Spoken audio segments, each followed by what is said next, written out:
তাঁত শিল্পটি 2018 সালে স্থাপন করা হয়। তার পরবর্তী থেকে এখানে অনেক আদিবাসী সম্প্রদায়ের লোকজন কাজ করত। তারা এই আর্থিক সংকটের কারণে তারা এই কলকারখানাটি বন্ধ হয়ে যায়।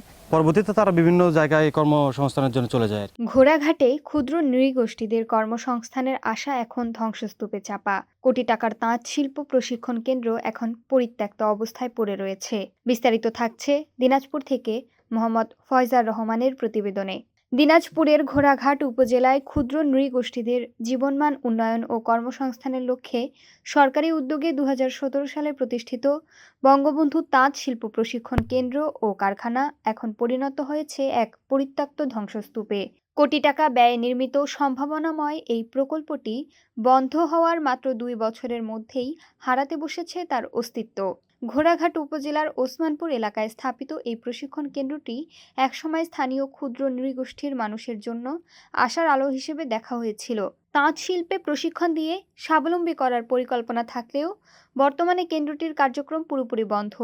দীর্ঘদিন ধরে অব্যবহৃত পড়ে থাকায় ভবন, যন্ত্রপাতি ও অন্যান্য সরঞ্জাম অযত্ন অবহেলায় নষ্ট হয়ে যাচ্ছে। দীর্ঘদিনের নজরদারিহীনতার কারণে ধাপে ধাপে চুরি হয়ে যাচ্ছে লক্ষ লক্ষ টাকা মূল্যের যন্ত্রপাতি। সরেজমিনে গিয়ে দেখা যায় কেন্দ্রটির ভেতরে থাকা অনেক যন্ত্রপাতি মরিচা পড়ে নষ্ট হয়ে গেছে। কোথাও ভাঙা দরজা জানালা, কোথাও ধুলোবালিতে ঢেকে আছে কারখানার গুরুত্বপূর্ণ জিনিসপত্র। চারপাশে আগাছা জন্মে পুরো এলাকাটি এখন যেন পরিত্যক্ত এক ভূতের বাড়ির রূপ নিয়েছে। স্থানীয় বাসিন্দারা জানান, নাইট ডিউটি হিসেবে কাজ করতে, কাজ করার পরে 1 বছর কাজ করছে, 1 বছর কাজ করার পরে 3 মাসের বেতন পাইছে, আর 9 মাসের বেতন না পাওয়ার কারণে উনি এখান থেকে চাকরি ছেড়ে দিয়ে উনি এখন বর্তমানে রাজমিস্ত্রি কাজ করতেছে। আমরা ঘোড়াঘাট থানা একটি অবহেলিত জায়গা। এখানে একটা তাঁত শিল্প লুঙ্গি কারখানা ছিল, এটাও বন্ধ। এগুলা যদি পুনরায় চালু হতো আমাদের ঘোড়াঘাট উপজেলার মানুষ এখানে কর্ম করত এবং শ্রমিকদের একটু জীবনমান উন্নত হতো। নতুন সরকারের কাছে আমাদেরকে আবেদন যে এই তাঁত শিল্পটা জানি আবার নতুন করে চালু করা হোক এবং এটাতে নজরদারি দেখা হোক। এখন তো অবস্থা একবারে বেহাল দশা হয়ে আছে, আইনে কোনো প্রশাসন, কোনো দৃষ্টি কিছু নাই।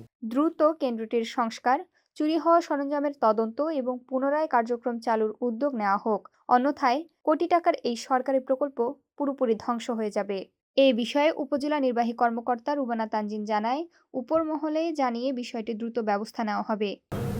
এই তাঁত শিল্পর যে প্রতিষ্ঠানটি দীর্ঘদিন ধরে বন্ধ। এটা খুবই ভালো একটা উদ্যোগ ছিল। আমরা এই বিষয়ে জেনেছি এবং আমরা এই বিষয়ে কাজ করার জন্য এটার অর্থায়ন প্রয়োজন। তো এই বিষয়ে আমরা উপরে কথা বলে আমরা চেষ্টা করব এই ভালো উদ্যোগটি যাতে আবার ফিরিয়ে আনা যায়। আদিবাসীদের একটা কর্মসংস্থানের একটা ভালো উদ্যোগ ছিল। আমরা চেষ্টা চালাচ্ছি, আমাদের লেভেল থেকে আমরা চেষ্টা করছি। আর ভবিষ্যতে ইনশাল্লাহ এই যদি সঠিক অর্থায়নের ব্যবস্থা করা যায় তাহলে আমরা আশা করছি খুব দ্রুতই এই তাঁত শিল্পটি আবার পুনরুজ্জীবিত করা সম্ভব হবে।